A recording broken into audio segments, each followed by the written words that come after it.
Baiklah, Assalamualaikum warahmatullahi wabarakatuh. Perkenalkan, nama saya Fatima Mayura dengan NIM 1112002. Saya akan menjelaskan tentang materi fisika-kimia lanjutan berdasarkan mata kuliah kimia farmasi kuantitatif. Yang pertama yaitu polarimetri. Polarimetri ini merupakan satu metode analisis kimia yang berdasarkan pada tercapainya kesamaan warna antara larutan sampel dan juga larutan standar dengan sumber cahaya polikromatis detektor mata. Kemudian prinsipnya sendiri yaitu tercapainya kesamaan warna bila jumlah molekul penyerap yang dilewati sinar dari dua sisi larutan itu akan sama persis.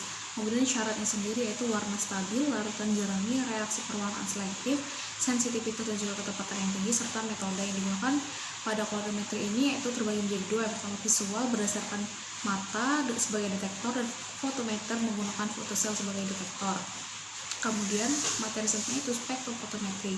Spektrofotometri sendiri adalah sebuah metode di dalam analisis kimia yang digunakan untuk mengukur konsentrasi sampel secara kuantitatif, didasari dari interaksi materi dengan cahaya menggunakan alat spektrofotometer dalam mengukur absorbansi metode khusus melewatkan cahaya pada panjang gelombang tertentu pada suatu objek dari kaca ataupun dari kuvet.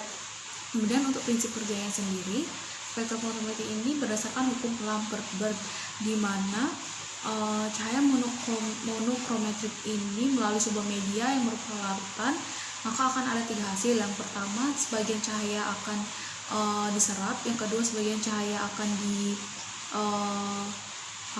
dipantulkan, dan yang terakhir itu cahaya akan diteruskan.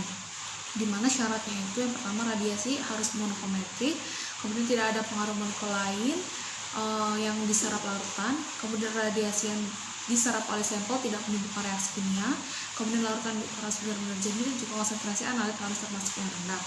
Kemudian materi fluorometri, pengertiannya sendiri adalah suatu metode analisis kimia berdasarkan kemampuan suatu senyawa untuk mendengarkan cahaya yang diserap atau sifat fotoluminesen, yang dimana berdasarkan sifat fotoluminesen itu terbagi menjadi tiga, yaitu berdasarkan makhluk hidup, bioluminesensi, berasal dari reaksi kimia kemiluminesensi, dan juga berasal dari cahaya yaitu fotoluminesensi. Kemudian faktornya itu ada faktor suhu, pelarut, pH, oksigen terlarut, kemudian juga ada bilangan kuantum dan juga pemedaman dan penyerapan sendiri.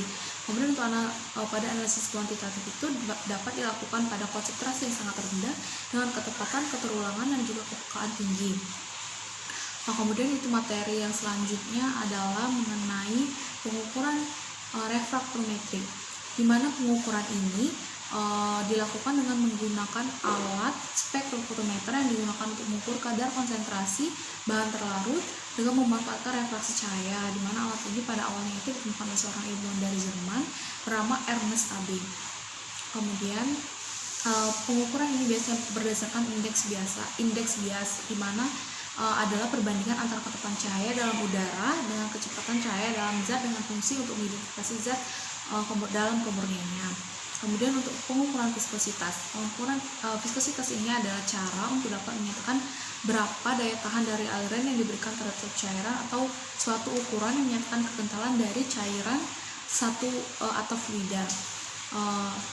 Dalam zat cair dapat dihasilkan gaya koherensi antara molekul zat yang ditentukan secara kuantitatif berdasarkan koefisien viskositas, di mana cairan tersebut dapat diukur dengan beberapa cara oleh alat ukur kekentalan atau viskometer, di mana jenis viskositas atau viskometer ini yaitu viskometer Kapiller atau Oswald, kemudian Hopler, kemudian Cup and Bob, dan juga yang terakhir itu ada Kohn and Pett.